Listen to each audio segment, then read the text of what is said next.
Hello mga listeners! Bago kayo magsimulang makinig sa kwento, sana ay huwag ninyong skip ang mga ads. Malaking tulong po ito sa amin upang maipagpatuloy namin ang paggawa ng mga kwentong maibabahagi sa inyo. Maraming salamat sa inyong suporta. At sana ay mag-enjoy kayo sa pakikinig. Happy listening! Hi, ako si Manuel, 26 years old. I'm working as a virtual assistant at kumikita ako ng 6 digits every month. Maraming misconception tungkol sa pagiging virtual assistant or sa pagtrabaho online. Akala ng iba, kapag virtual assistant ka, mayaman ka na agad kasi kumikita ka ng dolyar. Kasi nasa bahay ka lang, kasi parang madali lang ang work. Pero mali yun. Hindi yun totoo. Ang totoo, para lang din kaming mga regular na empleyado. Nagkataon lang na nasa bahay kami at online ang trabaho. Oo, kumikita kami ng dolyar, pero hindi ibig sabihin nun, wala na kaming problema sa pera. Kasi habang tumataas ang kinikita mo, parang kasabay din nun ang pagtaas ng lahat ng gastos. Mas mataas na responsibilidad, mas maraming umaasa, mas maraming kailangang bayaran. At dun mo marirealize, hindi pala porque 6 digits ang sahod mo, sapat na. Lalo na sa panahon ngayon na ang bilihin halos araw-araw tumataas. Yung noon kaya mong pagkasyahin. Ngayon, hindi na. Totoo pala yung sinasabi nila na kapag mas lumaki ang sahod mo, mas lumalaki rin ang gastos mo. Hindi dahil gusto mong gumastos ng sobra, kundi dahil mas lumalaki ang mundo na kailangan mong saluhin. Ako din ang breadwinner ng pamilya. Ako ang sumasalo ng lahat. Ako ang nagbabayad ng tuition ng dalawa kong nakakabatang kapatid. Ako rin ang nagbibigay linggo-linggo na allowance kina mama at papa. Matanda na sila, wala nang trabaho, at hindi ko naman kayang pabayaan sila. May sarili rin akong apartment, mga bills na hindi nauubos, at kung ano-ano pang gastusin na parang laging may nadadagdag. At kahit 6 digits ang kinikita ko, minsan napapaisip ako, bakit parang kulang pa rin? Hindi ako maluho, hindi ako magastos. Marami lang talaga ang nakaasa sa akin. May mga gabing pagod na pagod ako, hindi lang sa trabaho, kundi sa bigat ng responsibilidad. Yung tipong gusto mo lang huminga, pero hindi pwede kasi may umaasa. Kailangan mong lumaban kahit ubos ka na. May mga utang pa akong kailangang bayaran. Hindi ko man aminin palagi. Pero may mga pagkakataon na gusto kong sisihin si mama at papa. Bakit kasi hindi sila nagplano ng maayos ng buhay nila? Bago sila nag-anak-anak, dapat nagplano muna sila. Dapat inayos muna nila ang mga dapat ayusin. Dapat sinigurado nila na mabibigyan kami ng maganda na buhay or kahit yung maayos man lang. Pero kahit anong mangyari, magulang ko pa rin sila. Siguro, hindi nila nakuha ang pagkakataon na meron ako ngayon. Siguro, ginawa lang din nila ang kaya nila noon. Kahit may konting sama ako ng loob, pinipili ko pa rin intindihin. Kakatapos ko lang ng trabaho. Ramdam na ramdam ko yung pagod at ang sakit ng katawan ko at likod. Maghapon kasi akong nakaupo sa harap ng laptop, kaya napahiga muna ako saglit sa kama. Kahit ilang minuto lang gusto ko magpahinga, pero hindi ko namalayan. Nakaidip na pala ako. Nagising na lang ako bigla dahil sa lamig ng aircon sa room ko. Medyo gabi na pero marami pa namang tao sa labas. Dahan-dahan akong bumangon. Mabigat pa rin ang katawan ko, kaya nag-decide ako na magpamasahe. Hanggang madaling araw naman open yung mga spa dito sa Metro Manila. Nagbihis ako saglit Tapos nag-book ako ng angkas papunta sa Pasay. May ispa kasi doon na gusto ko matry dahil sa magaganda ang feedback at para ma-relax na rin ang katawan ko. Hindi puro trabaho. Deserve ko din kahit maliit na reward para sa sarili ko. Pagdating ko sa ispa, bumungad agad yung malamlam na ilaw at tahimik na ambience. Yung tipong pagpasok mo pa lang, parang may parte ng pagod mo na kusang nawawala. Friendly yung mga staff. Tapos tinanong ako kung may reservation ako. Sabi ko, wala. Walk-in lang. Okay lang naman daw. Tinanong kung anong massage ang gusto ko. Sabi ko, yung combination, 60 minutes lang. Pagkatapos nun, inabot niya sa akin yung susi ng locker. 11:30 ng gabi pa yung schedule ng masahe ko. Marami pa akong oras, kaya naglibot-libot muna ako. Malaki yung lugar, hindi siya yung tipong siksikan. Maluwag at tahimik. Sobrang relaxing ng palagid. Dahan-dahan akong naglakad papunta sa lounge area. May mga naka-recline na upuan. May iba na nakahiga na. Yung iba tahimik lang na nakapikit. Parang bawat tao doon may kanya-kanyang dalang pagod at pare-parehong naghahanap ng pahinga. Medyo nagutom ako. Naalala ko, hindi pa pala ako kumain. Lumapit ako sa counter at kumuha ng ilang piraso na cookies at iced tea. May free cookies at iba't ibang drinks din dito. Habang kumakain ako, nanonood lang ako ng music video na pinapalabas sa malaking screen sa harap. Hindi ko naman talaga sinusundan yung kanta. Parang background lang siya sa moment ko. Kunti lang yung tao sa loob ng lounge area. Siguro dahil weekdays at medyo gabi na rin. May iilan na nakaupo sa malayo. Yung iba nakapikit na parang tulog. Yung iba tahimik lang din na nakatingin sa kawalan. Walang maingay, walang istorbo. Habang nakaupo ako at nagre-relax, biglang may lumapit sa akin. Hindi ko agad napansin kung saan siya nanggaling. Basta, sa isang iglap, nandun na siya sa tabi ko. Umupo siya, paglingon ko, ngumiti siya agad. By the way, I'm Eric. Mag-isa mo lang? Tanong niya, tapos nagpakilala na rin siya. I'm Manuel. Oo, mag-isa ko lang. Ikaw ba? Tanong ko din. Tapos nagpakilala na rin ako. Yup, chill-chill lang, sagot niya. Mukha naman siyang friendly. Hindi siya yung tipong pilit makipag-usap. Parang natural lang sa kanya na magkwento. At habang tumatagal, napapansin ko na unti-unti na rin akong nagiging komportable sa kanya. Gusto mo pumunta tayo sa sauna? Sabi niya. Tiningnan ko siya saglit. Nakipagtitigan siya sa akin. Parang nag-uusap na kami kung anong gagawin. Sige, sabi ko. Tumayo siya agad.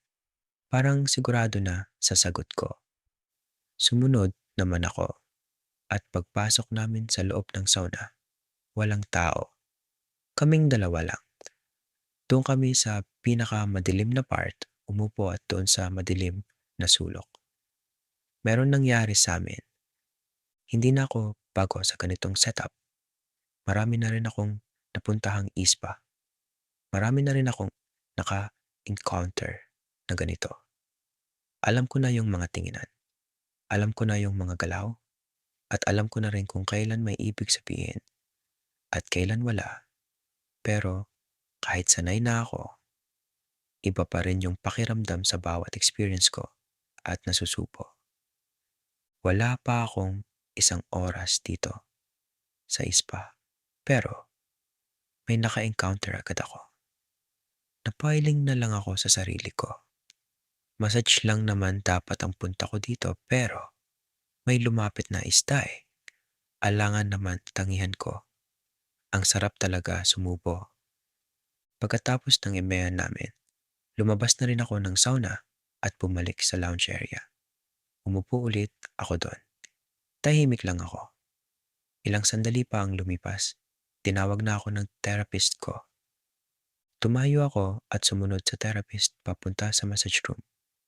Tahimik lang ulit habang naglalakad kami sa hallway. Pagpasok namin sa loob, inayos niya yung kama at tiningnan ako. Nagpaalam siya na lalabas saglit tapos pagbalik niya, nakahiga na ako para sa masahe. Sir, anong gusto ninyo? Hard po ba or moderate? Tanong niya. Medyo hard, sagot ko. Tapos nag-start na siyang magmasahe sa likod ko.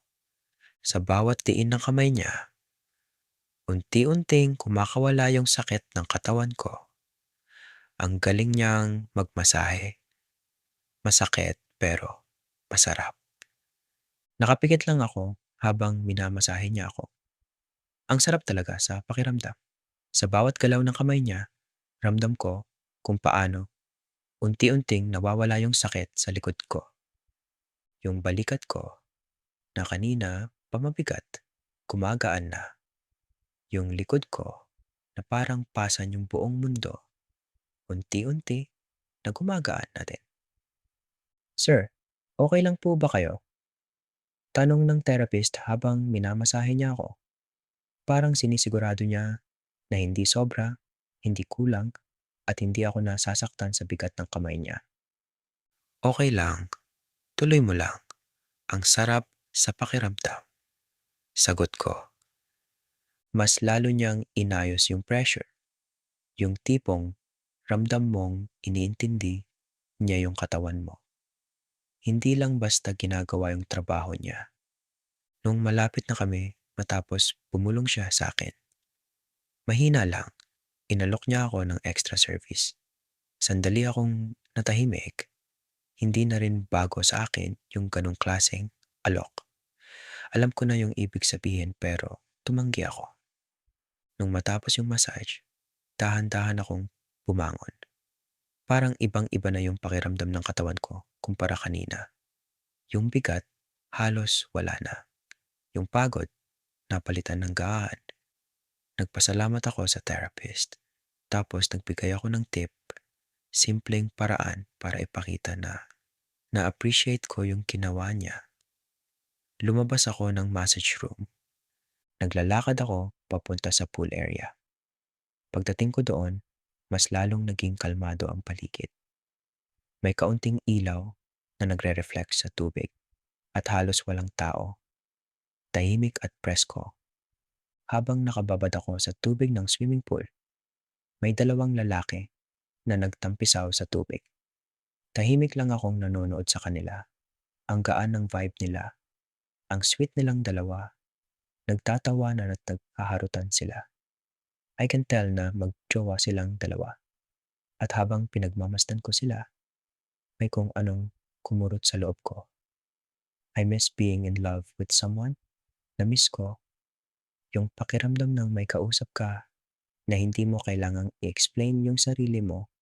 More than 3 years na akong single. But I've been doing a lot. Building my life and future and improving myself in all aspects. At the same time, tinatamad ako na lumandi. I can't even bring myself to talk to people. And I'm not going out either. I'm just at home most of the time. I want someone I can tell random things. I want to cuddle, hug, and kiss someone with genuine feelings and meaning. But I've built a life where love has no entry point right now. But maybe I need to become slightly more reachable. Pero, ang dami kong responsibilidad. Pamilya ko, mga kapatid ko na pinag-aaral ko, mga bayarin na hindi nauubos, at marami pa akong pangarap na hindi ko pa naabot. Napangiti ako, pero may halong lungkot. Hindi ko alam kung may space pa ba yung pagmamahal sa buhay ko. Pagkatapos ko sa pool area, nagdesisyon na akong umalis at pumunta sa shower room para maligo. At nung natapos na ako maligo, nasa lubong ko yung lalaki na nakatrip ko kanina sa sauna. Si Eric. Kakatapos lang din niya maligo. "Pauwi ka na?" tanong niya sa'kin. "Oo," sagot ko. Lumapit siya ng konti sa'kin tapos nagsalita ulit. "Game ka pa ba for fun? Tatlo tayo," sabi niya. Saglit akong natigilan. Hindi ko na kailangang itanong kung anong ibig niyang sabihin. Alam ko na agad. Nag-isip muna ako sandali. Gusto ko matry yun. Curious din ako kung anong pakiramdam. Kaya pumayag ako. "Sige, pero sino yung isa?" tanong ko. "Nasa parking na siya. Hinihintay tayo," sagot niya. Tumango na lang ako. Pareho kaming nag-ayos ng gamit. Mabilis lang, walang masyadong salita. Parang may unspoken na understanding sa pagitan namin. Paglabas namin ng ispa, ibang hangin na yung sumalubong sa akin. Mas malamig, mas tahimik. Naglakad kami papunta sa parking. Habang pababa kami, unti-unting bumibigat ulit yung pakiramdam ko. Hindi dahil masakit yung katawan ko, kundi dahil na-excite ako sa mangyayari. Pagdating namin sa parking, may isang lalaki na nakaabang. Nakatayo lang siya sa tabi ng sasakyan at nung makalapit kami sa sasakyan, namukhaan ko yung lalaki. Siya yung masahista kanina na nag-massage sa akin. Nag-smile siya sa akin nung makita niya ako. "Kilala mo yung masahista?" tanong ko kay Eric. "Hindi, I just hired him," sagot niya sabay mahinang tawa. "Wow," sagot ko. Yan na lang ang nasabi ko. Hindi ko din alam sasabihin ko. Gusto ko kasi ma-satisfy yung fantasy ko ngayon. Kaya I hired him para sa tatluhan na fun natin. Sagot niya. Hindi na ako nagtanong pa. Parang wala na rin namang sense. Nandito na ako eh. Pumasok kaming tatlo sa sasakyan. Sa passenger seat ako umupo. Habang sa likod naman umupo yung masahista. Tahimik lang siya, hindi nagsasalita. Tahimik din ako. Si Eric ang nagmaneho. Habang umaandar yung sasakyan, walang nagsasalita sa amin. Tanging tunog lang ng makina at ng hangin sa labas ang maririnig. Papunta kami ngayon sa nabook ni Eric na Airbnb. Habang papalapit kami, bigla ko naramdaman yung excitement kasi first time ko sa tatluhan. Hanggang sa makarating kami sa Airbnb na binuok ni Eric. Huminto yung sasakyan sa harap ng kondo. Tahimik pa rin kami habang bumababa. Walang nagsasalita. Parang lahat kami may kanya-kanyang iniisip. Pumasok kami sa lobby. Malamig ang aircon. Maliwanag ang ilaw. At halos walang tao. Diretso lang kami sa elevator. Pagpasok namin sa loob, lalong naging tahimik. Pagbukas ng elevator, naglakad kami papunta sa unit. Binuksan ni Eric yung pinto. Pagpasok namin, sinalubong kami ng tahimik at malinis na space. Maayos yung unit, simple lang, pero mukhang komportable. Pumasok kaming tatlo. Nag-quick shower muna kami. Walang masyadong usapan. Kanya-kanya lang. Parang may unspoken na kasunduan na alam na namin kung anong susunod. Tapos ayun na, nagsimula na kaming tatlo. Sa una, may konting ilang pa. Parang lahat kami sinusukat pa yung sitwasyon kung hanggang saan, kung paano magsisimula. May mga sandaling nagtitinginan lang kami, tapos mapapangitikin ng bahagya. Parang inaamin na pare-pareho naming alam kung bakit kami nandun. Pero habang tumatagal, unti-unting nawawala yung hiya, nagiging natural yung galaw, nagiging magaan yung pakiramdam. At parang kusa na lang kaming sumabay sa kung anong nangyayari sa sandali. Ang intense ng naging ganap namin na tatlo. At oo, nag-enjoy ako ng sobra. Inabot din kami ng halos 3 oras. parang ang bilis lang ng oras. Yung tipong hindi mo namalayan na lumipas na pala. Isang gabi na parang hinayaan ko na lang dalhin ako kung saan hanggang sa nauna nang nagpaalam yung masahista. Kailangan ko na umalis. Malayo pa. Uuwian ko, sabi niya. Sige, mag-ingat ka, sabi ko. Pero bago siya lumabas ng room, nag-abot ako sa kanya ng tip. Dagdag dahil nag-enjoy ako sobra. Naiwan ako sa loob ng kondo kasama si Eric. Tahimik lang kaming nakahiga. Yung tipong kanina, puno ng energy, galaw, at kung ano-ano pa. Tapos biglang ganito. Kalma lang, halos walang marinig kundi yung tunog ng aircon. Tapos bigla akong nagsalita. Bakit naisip mo mag-hire ng masahista? Tanong ko. Napatingin siya sa akin.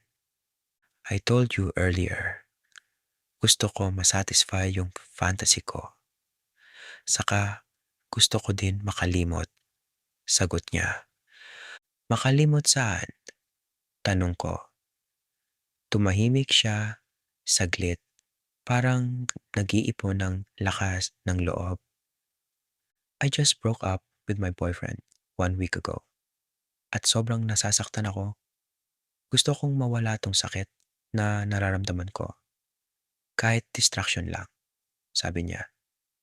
Napansin ko, nang iba yung tono ng boses niya. At parang nag-iba din yung mood niya. Kanina, parang ang gaan-gaan lang ng lahat sa kanya. Parang wala siyang iniintindi. Pero ngayon, ramdam mo yung bigat, yung sakit na pilit niyang tinatakasan. Saglit kaming natahimik. Yung tipong hindi awkward pero mabigat. Hanggang sa nagsalita ulit siya, siguro wala talagang forever o pangmatagalang relasyon sa mga kagaya natin. Walang pangmatagalan na relasyon sa lalaki, sabi niya. Tumama sa akin yung sinabi niya, hindi dahil naniniwala ako agad, kundi dahil may parte sa akin na nakarelate. Alam mo, siguro tama ka. Parang walang tumatagal na relasyon sa parehong lalaki. Puro lang tikim at trip. Yung last relationship ko, naghiwalay kami dahil sa cheating. I found out na hindi lang pala ako, meron pang iba, sabi ko. Pareho tayo. Dahil sa cheating din kami, naghiwalay. Nahuli ko siyang nakikipagbimbangan sa iba. Kahit anong gawin mo, kahit anong ibigay mo, minsan hindi pa rin sapat, sabi niya. Marami kaming napagkwentuhan ni Eric nung gabing yun. Akala ko, nung una, surface level lang siya. Yung tipong pang sandali lang, pang saya, pang takas, pang wala lang. Yun kasi yung unang impression ko sa kanya, sa spa. Pero, hindi pala.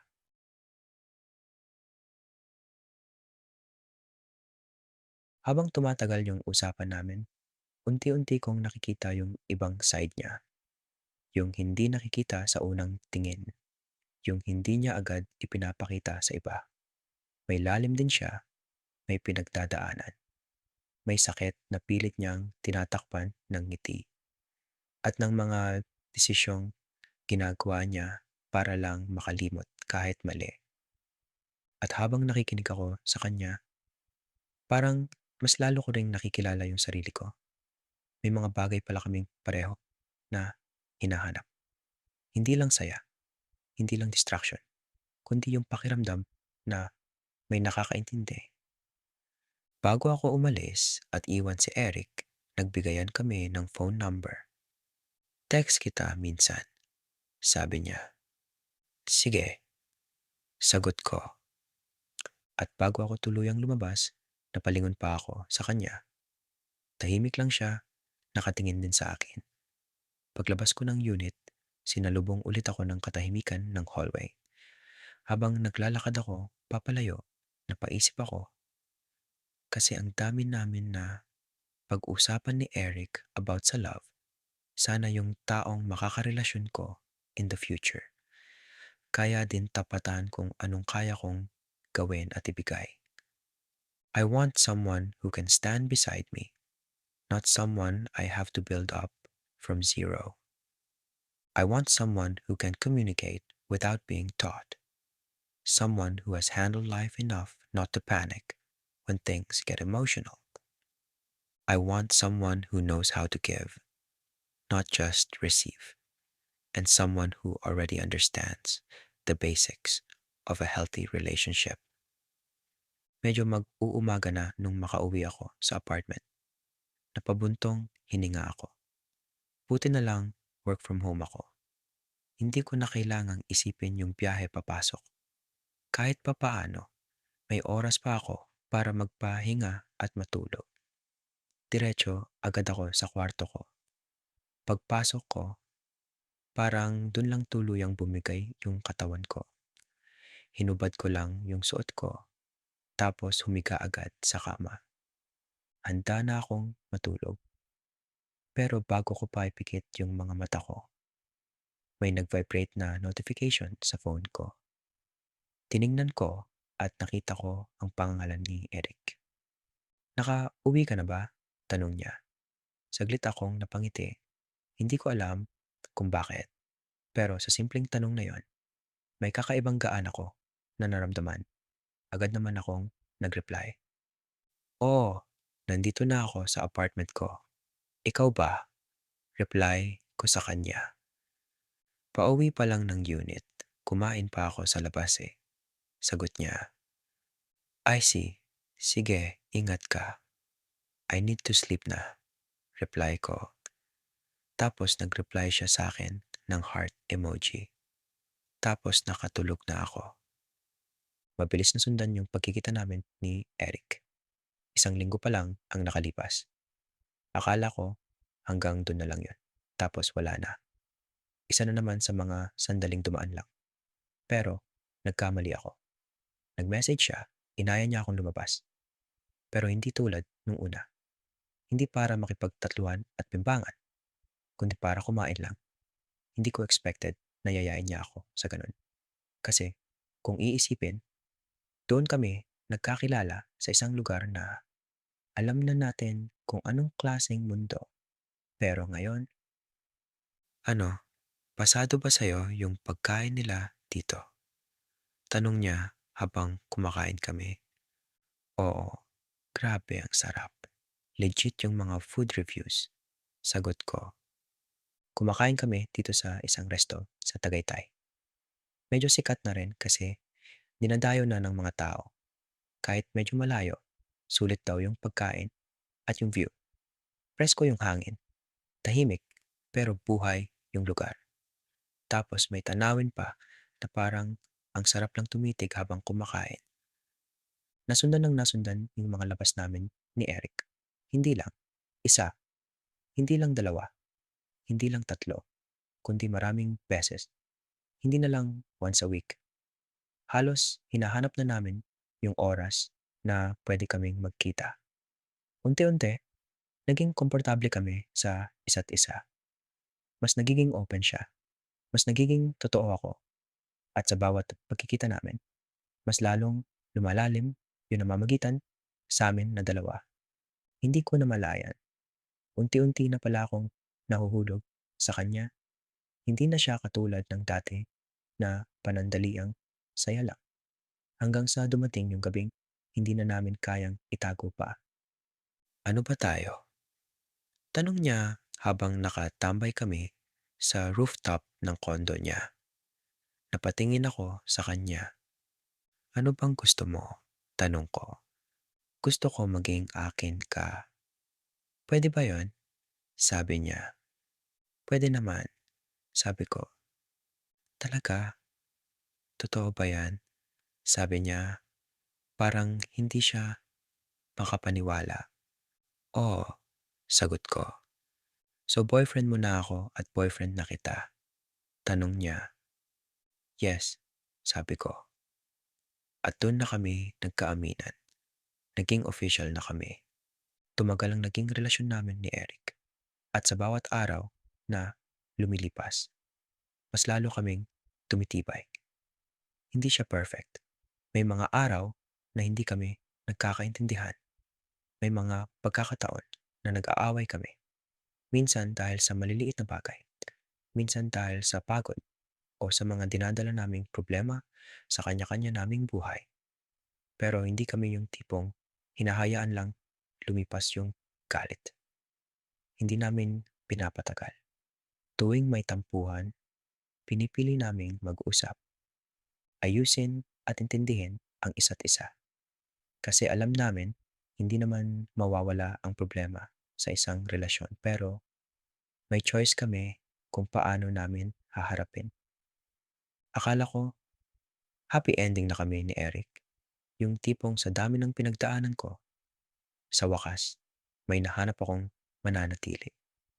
Hanggang sa isang araw, nakareceive ako ng tawag mula sa kaibigan niya na si Melissa. Hindi ko pa alam kung bakit siya tumatawag. Normal na araw lang yon. Wala akong iniisip na masama. Manuel, sabi niya, nanginginig yung boses. Anong meron? Tanong ko. Saglit siyang natahimik tapos humagulgol na siya sa iyak. Wala na si Eric, sabi niya. Hindi ako agad naniwala. Iniisip ko, baka prank lang ito. Wag mo nga akong niloloko. Hindi nakakatuwa. Sagot ko. Pero hindi siya tumawa. Hindi siya sumagot agad. Ang naririnig ko lang yung iyak niya sa kabilang linya. At doon, unti-unti nang nag-sink in sa akin na hindi ito biro, na hindi ito prank. Nanlamig yung kamay ko. Hindi ko alam kung anong gagawin ko. Paano?